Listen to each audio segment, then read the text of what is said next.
part in those liquidities. So for this one, all we're trying to do is to understand what liquidity is, how liquidity pools work, what are the risks associated, and understand the concept of LP tokens and what they are and how you can put them to work.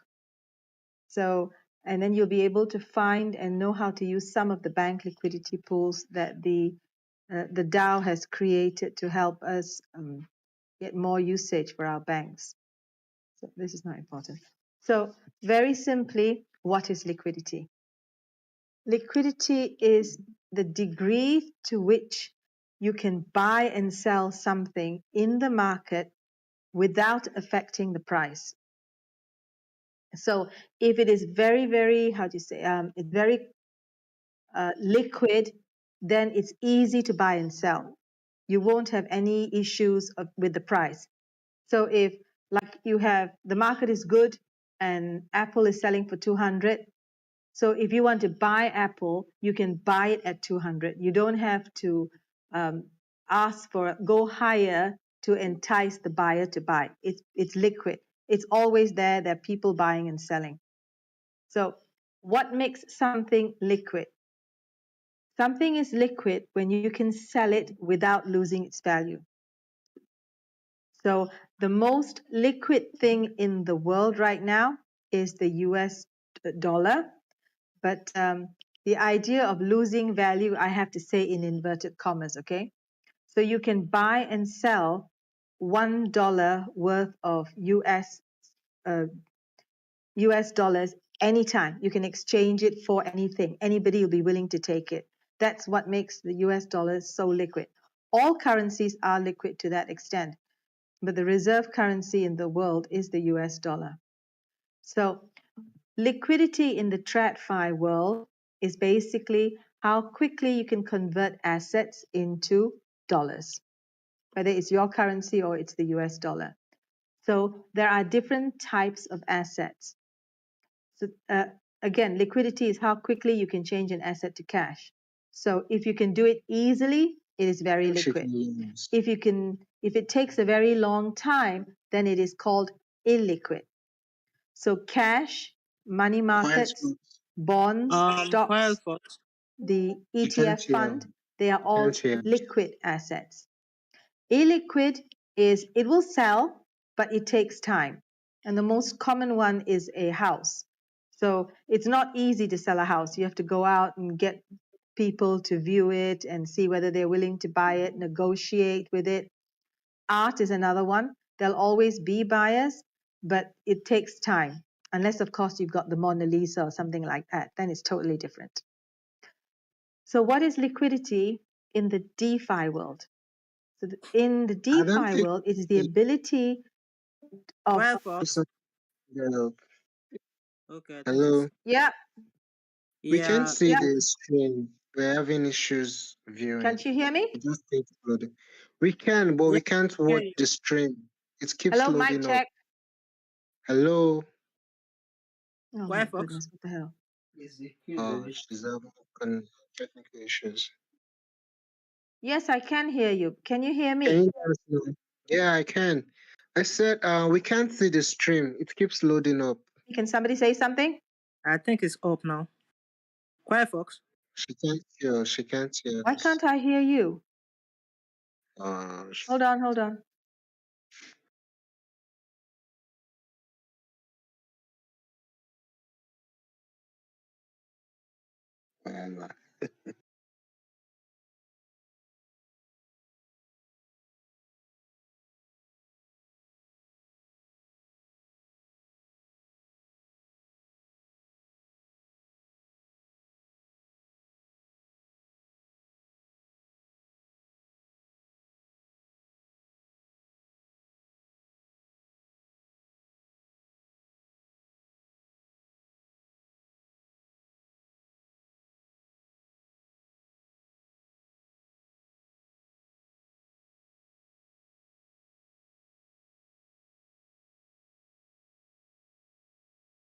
Can you hear me now? Yeah, loud and clear. Yep. Okay, this is crazy. Yes. All right. Okay. Never mind. All right. I'll just go on with it. Share screen. We could hear you fine the whole time, so we didn't miss any of the content. All right. So what were the questions that people were asking? I'll stop here. We were just trying to get your attention to let you know we couldn't see the slides at the time.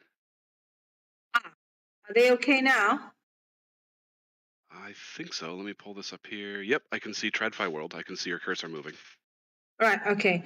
So I'll probably just do this rather than go into... Every time I put it into a slideshow, I have problems. So I'm just going to stick with this. So where was I? So liquidity in the DeFi world is basically coins and tokens and how easily they can be converted to cash or to other coins. So something like ETH or BTC, people are always willing to buy them, whether it is with stable coins or with other coins. But some other coins, it all depends on how popular they are or how many people want them. So they're not so liquid. So liquidity in the market is created by having buyers and sellers. There must be lots of buyers and lots of sellers for any asset, whether it's TradFi or whether it's DeFi. That's what makes a market, and that's what makes a market liquid. Okay, so in the TradFi world, how does that work? So how do a buyer and a seller come together? In the TradFi world, there is somebody in the middle called a market maker. Now, lots of market makers right now are, even in the TradFi world, are bots, but it is centralized. Somebody who is in control of that particular market can come and manipulate on his own. And we call them market makers, and they are all over, whether you're talking currency markets, you're talking commodity markets, they're all over, market makers. This is centralized. In the DeFi world, the idea is that we do not have market makers. We do not have a centralized body. So the first person to come up with this was Uniswap, and they created what they called an AMM, which is an automatic market maker.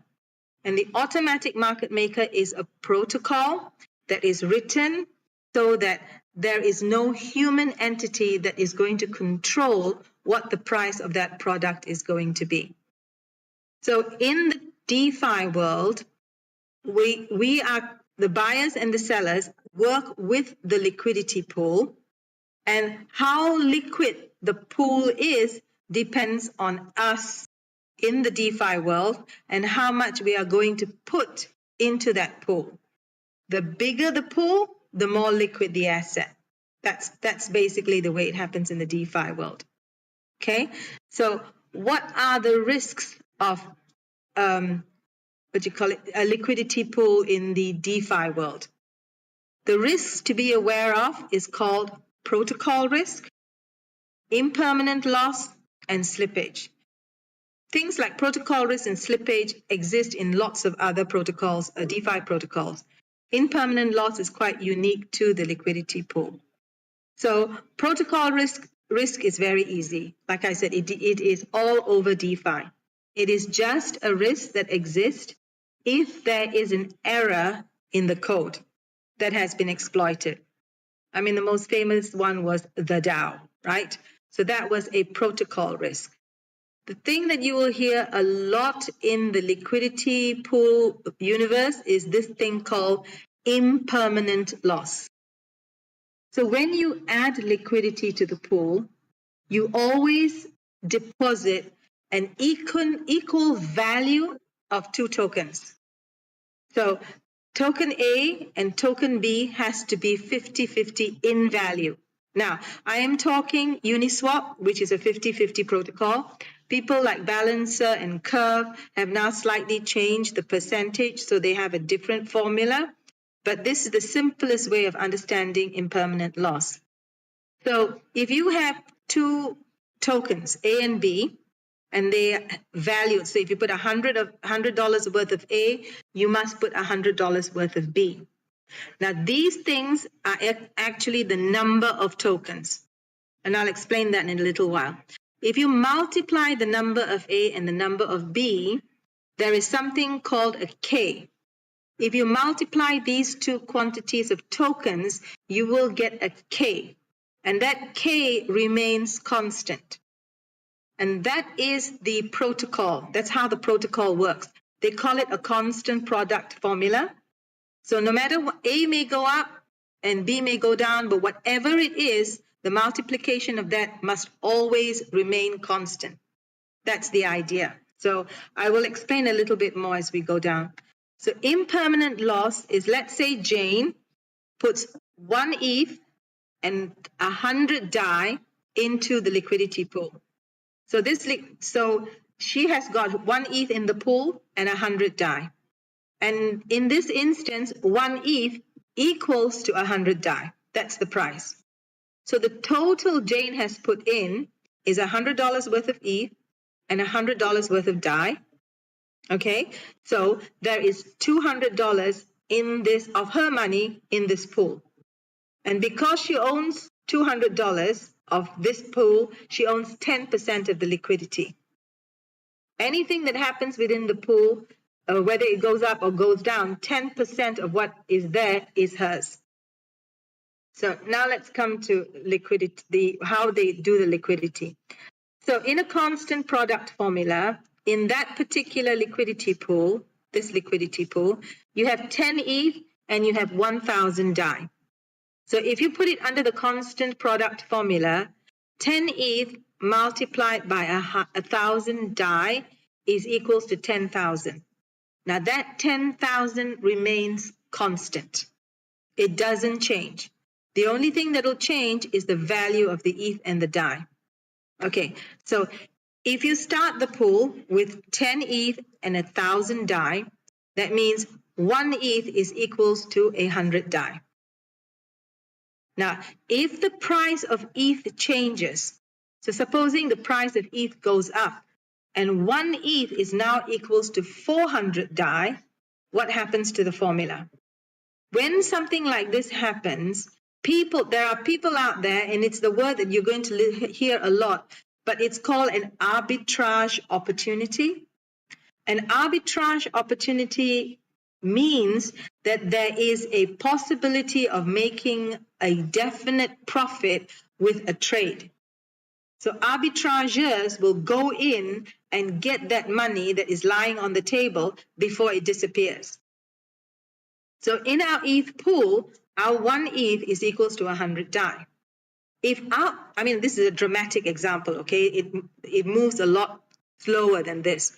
If all of a sudden 1 ETH is equals to 400 DAI, people are going to come into this pool and buy the 1 ETH for 100 DAI and sell it in the open market for 400 DAI. So this is called an arbitrage opportunity. This is another session. We don't want to go too much into it. And the people who do the arbitrage is called the arbitrageurs. So they will come into the pool and start buying the ETH. So they will remove the ETH because that's what they want, because they can make money. And they're buying 1 ETH for $100 or $110. The movement will change as more arbitrageurs come in based on the demand and supply. But what you need to know is, if they remove the ETH, they have to deposit DAI, obviously, right? I buy ETH with DAI. Eventually, the pool will reflect the new price of ETH based on the constant product formula. So eventually, when the arbitrageurs, when there's no opportunity to make a profit anymore, everything settles down. So, and then if you go and check how much of ETH and how much of DAI you have in the liquidity pool, there is 5 ETH and 2,000 DAI. Now look, 5 times 2,000 is the constant, 10,000. So the constant does not change. What changes is the amount of coins or tokens within that pool for these two tokens. So if you look at 5 ETH to 2,000 DAI, it's actually 1 ETH is worth 400 DAI. So the minute 1 ETH is worth 400 DAI, there is no more arbitrage opportunity. and things settle. Okay, so what is impermanent loss? So here in this particular one, I said Jane put in 1 ETH and 100 DAI. So she put in $200. So supposing she now wants to remove it. Now ETH is now 1 ETH is 400 DAI. So she removed the liquidity pool. She gets 10% of the liquidity pool, right? So she gets 0.5 ETH and 0.5 ETH and 200 DAI, right?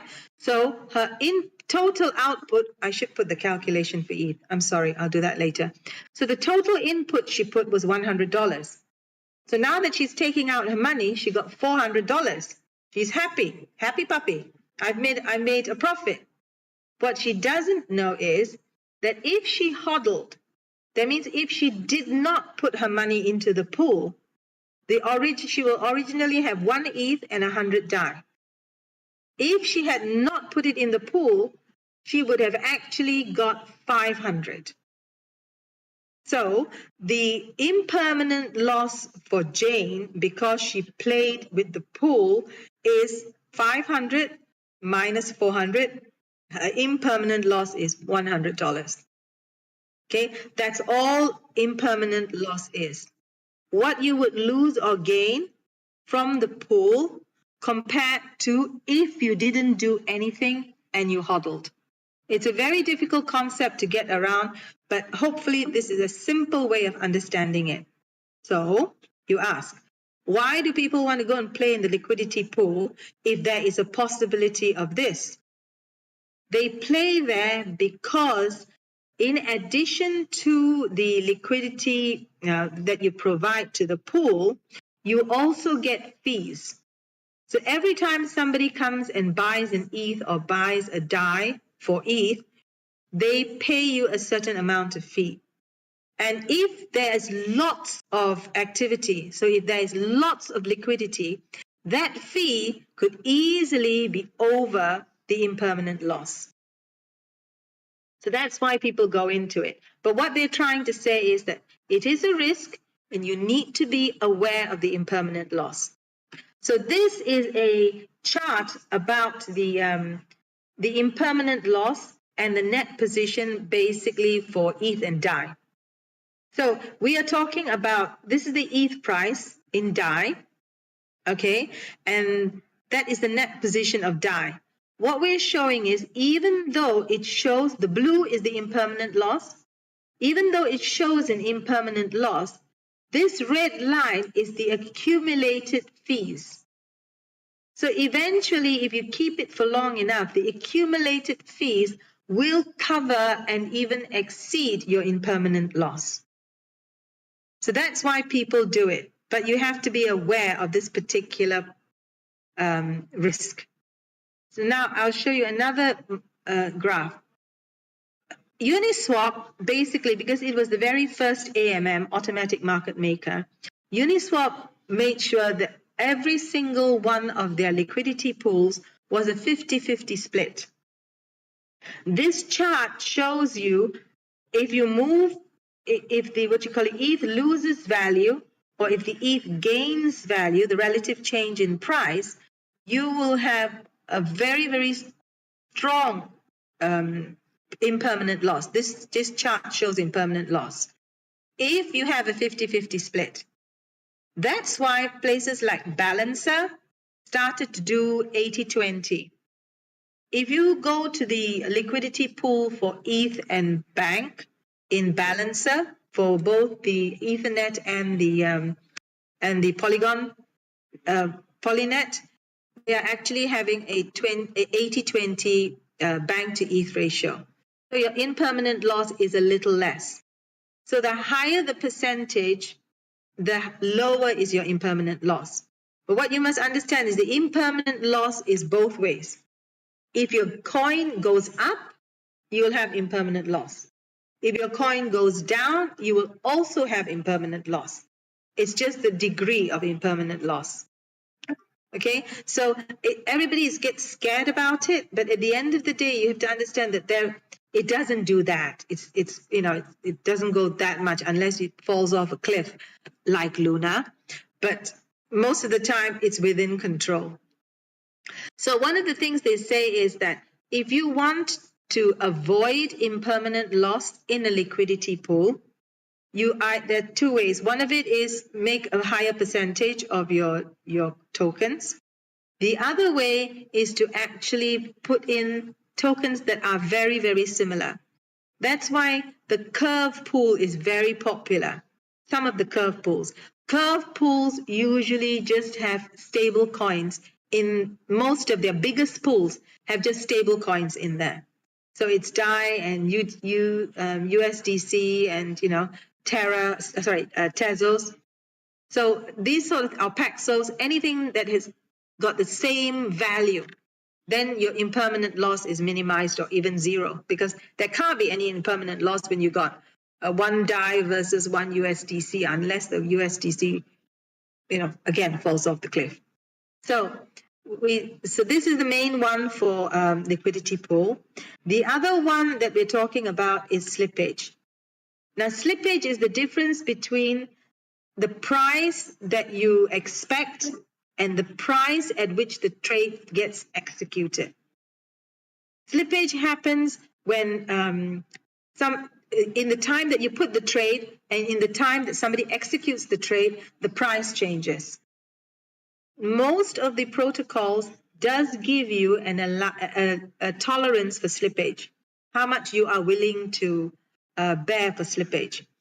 The problem is if you put a tight tolerance, like you only want a 0.1 slippage plus minus, then your deal or your transaction may not go through. The higher the slippage, the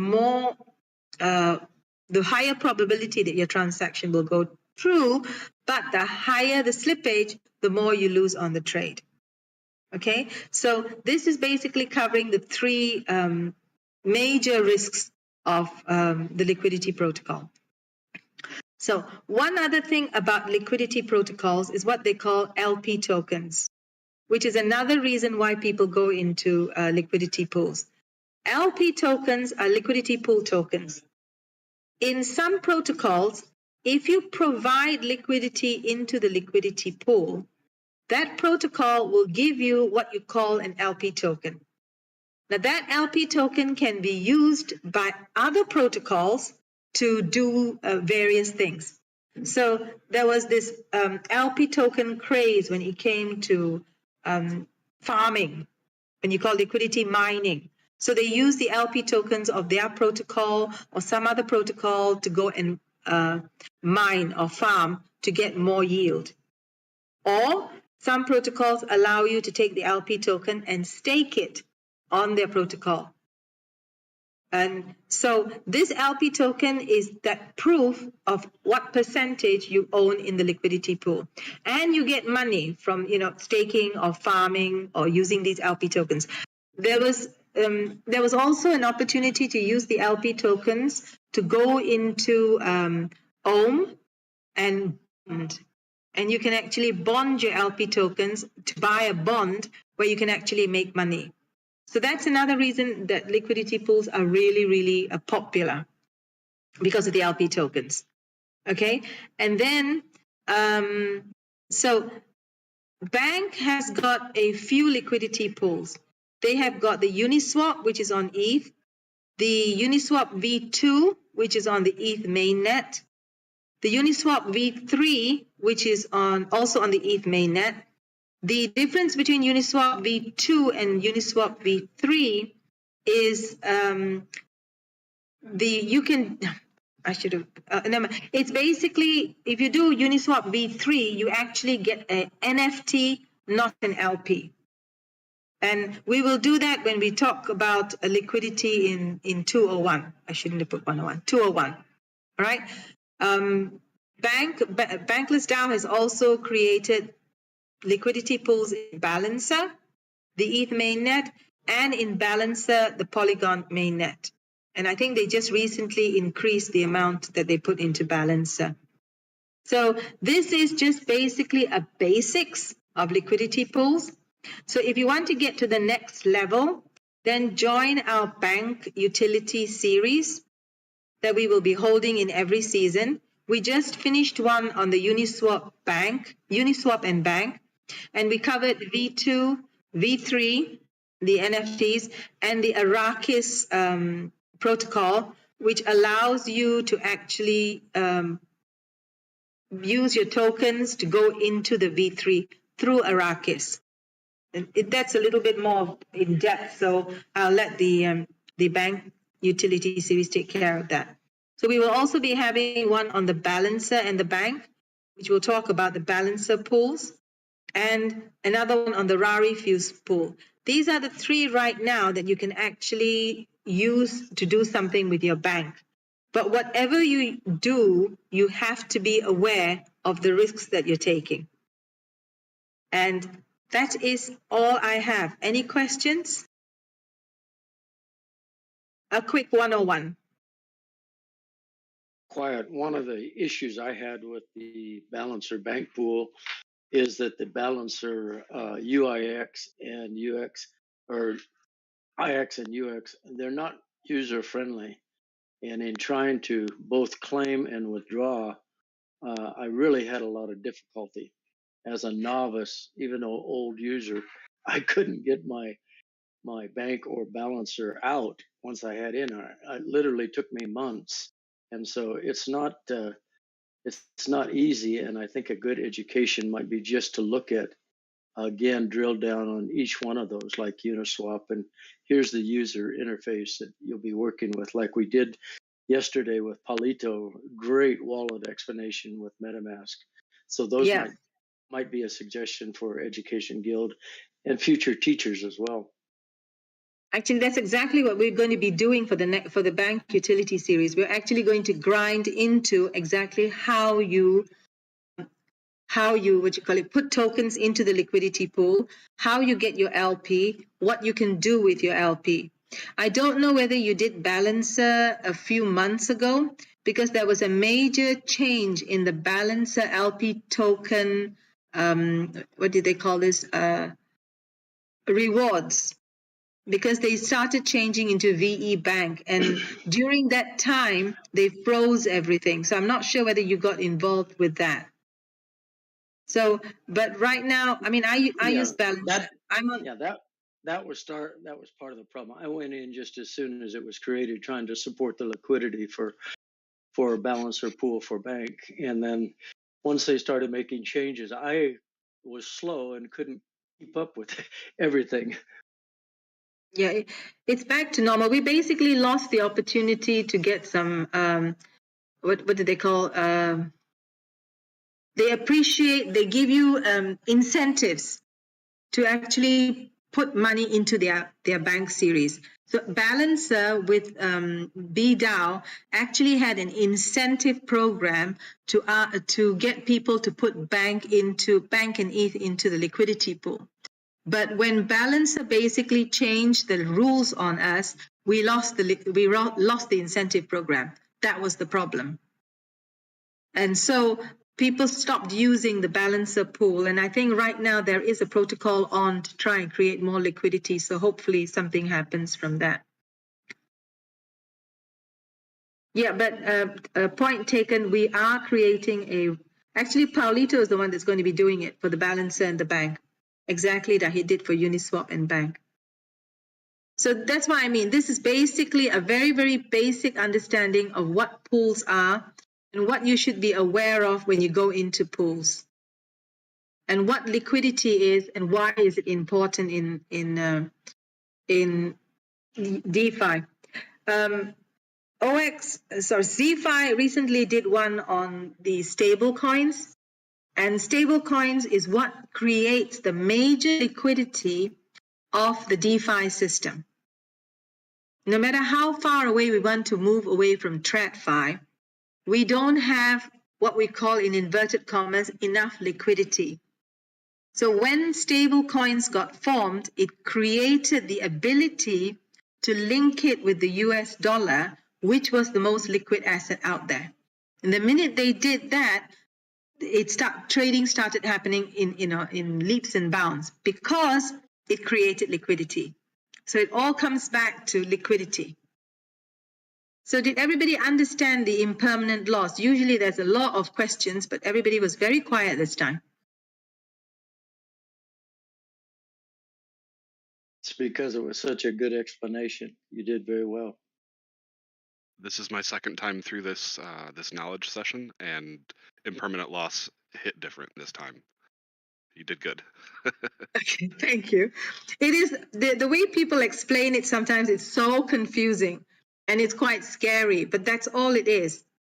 So you must be willing to take the loss, take the risk, but impermanent loss calculation doesn't include fees, doesn't include any incentives or gains that you gain in the LP token. So it's a play. And it's also how your risk tolerance is. I mean, Marvel, you talked about the fact that you know how to do portfolios and stuff like that. So there is a risk tolerance. You know, if you're degen, then you can go like crazy into LP tokens and start, churning it into the farms and the mining pools out there. But most people, again, it depends on your risk tolerance. I'm not risk tolerant. I prefer, to be a little bit on the safe side. So I do dabble, but I'm not a degen, not by any stretch of the imagination. So any other questions that you'd like to ask? So if you've done this, please go ahead and join the Balancer and Bank that Paulito will be doing, I think, in 2 or 3 weeks' time. We will post it on the dashboard and then broadcast it to most of the new joiners, because this is more like for new joiners. People who have been here a long time are already degens, most of them. Questions?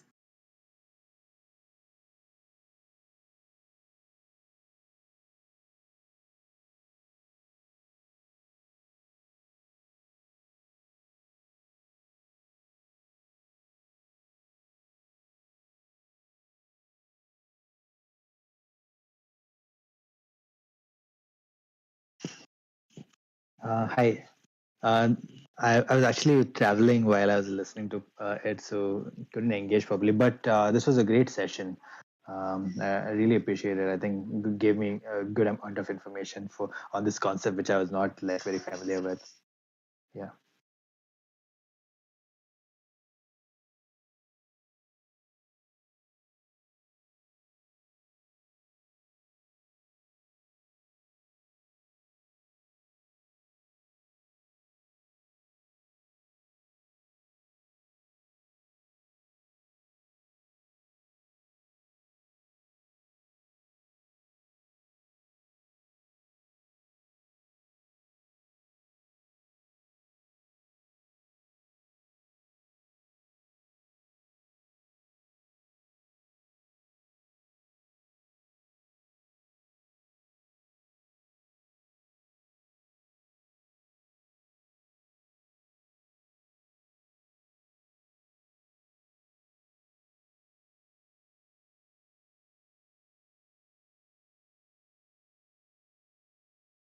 My goodness, how long was I out? I hit the wrong button. Sorry. Like 2 minutes. Okay, so the feedback form is in the watercolor chat, so please go in and fill that up. If there are no questions, just fill up the form and I'll see you around the DAO. Thank you for coming. Yeah, well done, Quietfox. Okay, thanks. Did you get wrapped too, Z5? No, I thought you just left. I was like, oh, okay, I guess I'll leave. No, I got it. This, what do you call it? This hand, the fingers are so itchy sometimes. I got to keep them away. I rugged myself. I literally rugged myself. Oh no. I've been doing that a lot. Have you noticed? I have.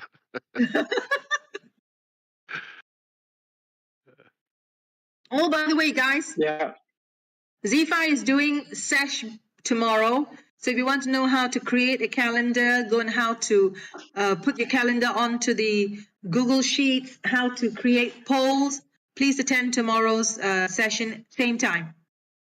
Same place. You got it. Great. Yeah, I rug myself all the time, Quietfox, as you know. I want to mute myself, and instead of muting, I push the red hang up button, disappeared for a while. I do that all the time. Nice Old to age. know. It's old age. Oh, no, that's not nice to know.